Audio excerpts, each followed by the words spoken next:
What's that? Playoffs? Don't talk about it. Playoffs?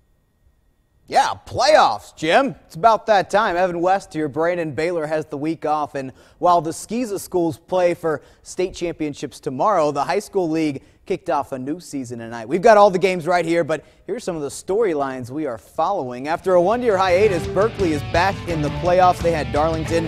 The injured Wando Warriors took the second seed in 5A Region 7, hosting White Knoll. Timberland, a favorite in 3A. Loris looking to play spoiler there, and playoff football returns to John McKissick Memorial Field. Carolina Forest taking on the Ville, but we begin in North Charleston.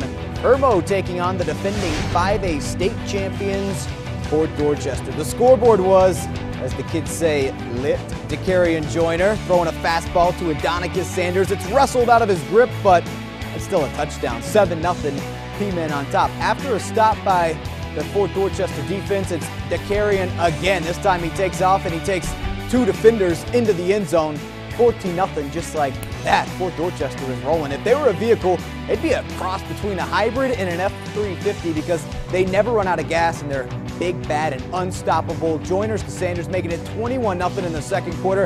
The Irmo quarterback, what are you doing, dude? Keep your head on a swivel. Watches the ball fly right by him. Delaney recovers it for another Fort Dorchester touchdown. It's 28-0. And Irmo waving the white flag as the P-Men win 49-0. They are back at Bagwell Stadium on Friday for round 2.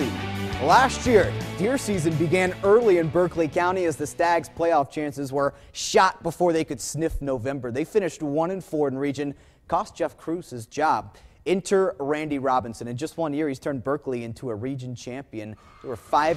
Tonight, they hosted Darlington, winners of all of one game this season. The student section winning Christmas as Berkeley was winning this game. Not close for Darlington, at least. Berkeley looking to add to a 27-point lead. Here's Davion Moore with a great catch, but the refs say he's out of bounds. What a referee for these days, right? All right, well, the Stags have another shot at 6. Darius Douglas dropping back, and if at first you don't succeed, what's that Aaliyah song?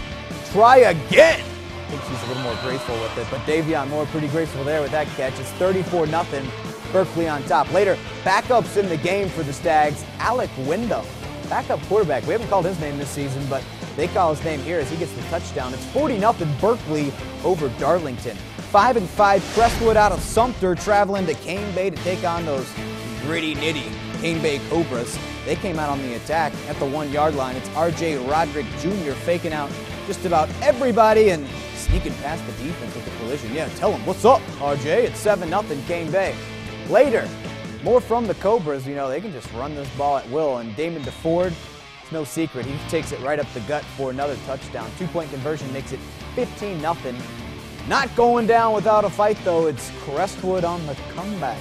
Let's see what they do here. It's DeJour Neal with a sweet touchdown right here, but that Crestwood comeback bid would collapse. Cane Bay wins 44-31. Another score for you. Wando's season ends with a 21-13 loss to White Knoll. That's a tough one for the Warriors. Somerville hosting its first home playoff game in 2 years. Doesn't sound like a long time, but it's an eternity in the football-starved Flower Town. Carolina Forest playing foe. After a week off, Jonathan Bennett getting reacquainted with Cam Burnett, who's getting reacquainted with the ground. Holds on to the ball, sets up this short jaunt into the end zone for Dallas White. How about Big D? It's 6-0 Wave on top. Carolina Forest looks to calm the seas. Get it? Green Wave. As Matt Beal drops back, but it's picked off by DeJimon McDeer. Hope I got that one right. McDeer finds his way down the field after a sidestep or two. No Enchanted Forest here as it's Somerville entering the Magic Kingdom once again with the Bennett bomb to Burnett, who is wide open, bucks his way into the end zone. 13-0. Somerville is strolling. Forest would, however, find their way out of the pipeline with Jeremy Green running it in to make it 13-7, but it's Somerville who's yelling timber. Who sings that song? Katy Perry? Is it Katy Perry who sings that song? Yeah, she's yelling timber. So are the Green Wave. How about Burnett with another touchdown? Somerville wins this one, 45-35, the final score. In 2A, Batesburg-Leesville taking on academic magnet Jack Hickey rallying the Raptors. Second play of the game for Act Mag. They call this the tip drill. The only thing is, It's the wrong team getting it down. Number 21, Diajon Coleman. Scott with the INT. The Panthers take over. Batesburg-Leesville moving the ball. Bishop Cannon, what a name. Cocks the cannon, fires to Kendall Powell. You see what he can do with it. He can run a little bit. All right, no scoreboard tonight. Taking time the old-fashioned way with the stopwatch. Nothing old-fashioned about this play, though. Cannon drops back.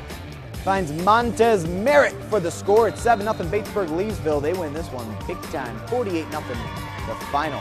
Bishop England at Lake City. The Bishops get on the board first. Leo Albano to Christian Gravu. We have called that name plenty of times this year as they make it 7-0 Bishop England. But later, Lake City just comes back and destroys these guys. 37-13 to end Bishop England's season. Still a great season for John Canny and the Bishops. Congrats to them. All right, our next game, Hanahan at Dillon. A tough matchup for the Hawks on the road. They start the third. Wildcats with a 40-7 lead. I don't think the Hawks can come back from this one. Zarian Hayes, the direct snap, dances around before getting that 6 points. It's 48-7. Dillon beats Hanahan 62-7, the final score. Still a lot more Blitz on deck. Coming up, we're hopping on a bus and taking a trip across the state. The West Ashley Wildcats are in Columbia. Goose Creek's in Conway. We've got that and a whole lot more coming up next on the Blitz on 2.